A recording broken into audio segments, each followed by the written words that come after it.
Human sa pipila ka tuig nga pag-antos sa mga residente sa kabarangayan sa lungsod sa Alubihid, Misamis Oriental, gumikan sa grabe nga pagdagsang sa langaw nga ang gituohang hinungdan ang giingong irresponsable nga pagdumala sa pipila ka mga poultry owners.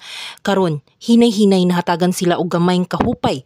Human miaksyon niini ang Environmental Management Bureau Region 10. Now exercising our authority to close these poultry that are causing inconvenience to our public.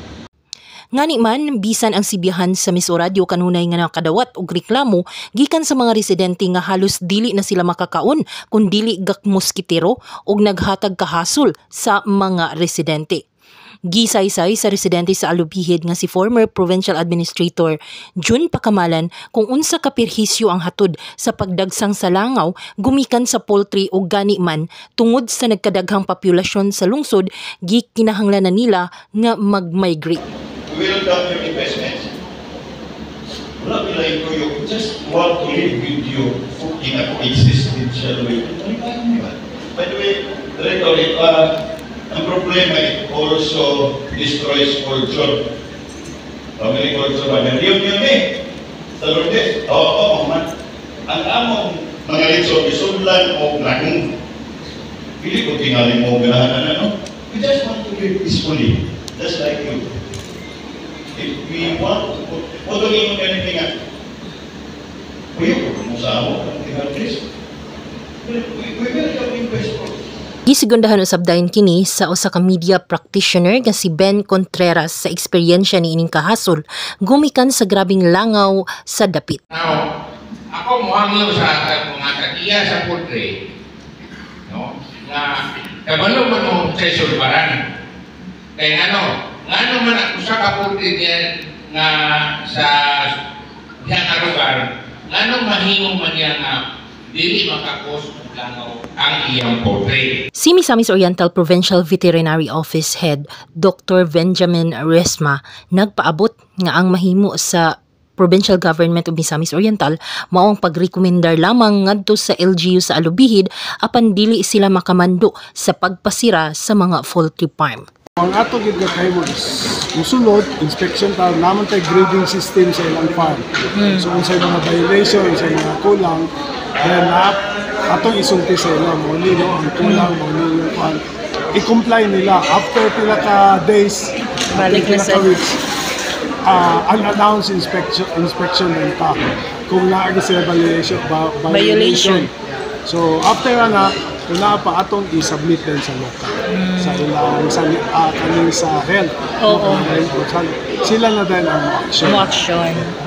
Sa iyang bahin ni Alubihid Mayor Emmanuel James, iyang gibutyag nga aduna gihapon limitasyon ang iyang gahimuon nga aksyon, gumikad hangtod karon aduna pa siya giatubang nga kaso gumikan sa pagpasirado sa poultry farm kaniadto. Nadlok naman kung kaso pag-isab. Lagi ka hangtod karon gani. Hangtod karon na pa man gani muna nga mas maayo gid nga si RD na ang digamo na ang nag-order kay ang iya pa naman gyud ang suspend naman niya ang ICC. Pero I understand nga sa imuhang side is murag bugat pud ba kay imong gidlantaw pud ang sa operator sa inyong income sa mga tao. Sa tao pud. Tanang katong gisulti nga kuan upat ka concerns na lugar sa poultry industry. Tinuod dito, labi na gyud ang food security. Okay, ang poultry is the cheapest source of protein sa atong mga pagkaon. Poultry, itlog, chicken, manok muna siya. Si Environmental Management Bureau Regional Director Rinaldo Digamo nagpagawas og omnibus order sa tanan na 17 ka mga poultry operators sa Alubihid pagsuspender sa ilang operasyon effective immediately. Nagpasabot nga tanan operators magsubay sa mga gabayan. Gid ko iklaro katong cease and desist order nga imong gipagawas is effective immediately gid to.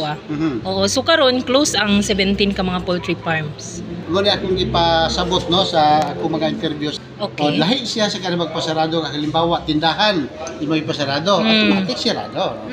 Sa case naman sa poultry, one time man mo sa harvestion, di ba? Oo. Okay, so hulaton nga mag-harvest ka, hindi man na ito pwede ka itong patayo ng mga manok na tinok at ipasarado. So hulatan nga mag-harvest ka, pero after mo ma-harvest, nga naabutan ka atong itong cease and desist order, dili na ka pwede nga mag-loading. Kung in effect pa ang cease and desist order. Pag ato ino karon nga compliant sila, kani sila dili. So wala na ito ipili compliant man o dili mo gani nga atong ipagawas nga order omnibus, no? Damay sila tanan, compliant and non-compliant. In fact, doon nakikingalan nga upat, kung wala gani siya ECC. Pero nag-operate sila, di ba? Okay. So, ibutan na ito karon kaning upat nga wala ECC, sila lang karon ang non-compliant. Ano nadamay man sila? Kinahanglan nga usahon ang ilang lihok tanan, kaya pareho mas lang nga nasa industriya. Samtang sa pagsuspender sa mga poultry farm sa lungsod, nakahatag sab kini og epekto sa panginabuhian sa mga poultry owners. Gani usa ka poultry owner nagpasabot sa iyang kadismaya sa suspension, gumikan iyang gihimo ang tanan. We support yung campaign for responsible poultry farming, which of course includes yung fly infestation control.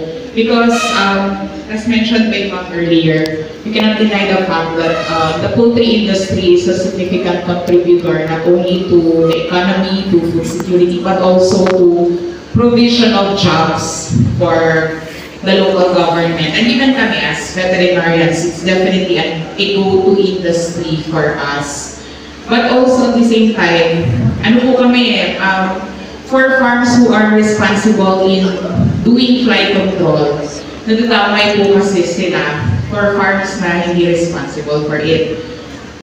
To move to another area, when in fact, they have a substantial investment. We also want to protect the rights of existing investors. As to Human sa aksyon sa EMB pagsuspender sa 17 ka poultry operators, gikinahanglan sila nga moperma og undertakings kung asa unod niini maong pagtuman sa tanang gabayan og pagkuha sa ECC aron limpyo ang ilang operasyon.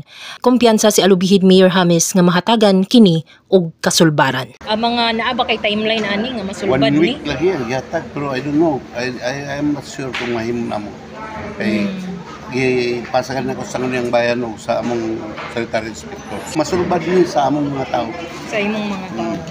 Okay, Kaya with my taw-taw na gyud.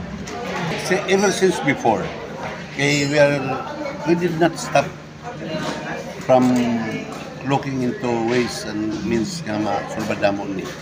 In fact, dagan kay ko gikonsulta nga mga akong mga kauban sa kauban ako sa profession nga kumahay mo ani sila din sa amo para matabangan may pagsulbad sa tambal man guni. More on effectivity of tambal, pero rotate ang tambal. Then as much as possible, ang pinaka-effective yun ani katong ma-synchronize na ko ang placement. Aron 1 week lang ang harvest. Itong the more you prolong the harvest, the more fly problem we will have. I-synchronize ako sa 7 days lang ang placement. I-appeal mo na sa inyong memorandum? Oo. So, appeal na kay kanman, ako mang ino ng mga integrators. I-meeting po na ko sila nga hindi mo abay masarado gid. I-close ba mo sa EMB? Pipila ka mga residente nakadaig sa aksyon nga gihimo sa EMB karon panahona. Malaumon ang katawhan sa Alubihid nga unta sinugdanan na kini sa solusyon nga malungtaron ug makapamuyo sa ilang tagsa sa kapamuyo nga limpyo, layo sa sakit haruhay nga dili makahatag og perhisyo ang pagdagsang sa langaw. Atol sa Poultry Owners Consultative Meeting, pipila nagpaabot wala sila'y supak sa pagbutang sa poultry farm sa lungsod. Apan ilang hangyo sa poultry operators mahimong responsable pag-abot sa kalimpyo sulod sa ilang poultry aron dili modagsang ang daghang langaw. Mao kat atong balita nga nahipos alang sa balitang lokal. Kini si Miss Orstep Berganyo sa Miss O Radio, mu balita, mu adlagad, mulingaw.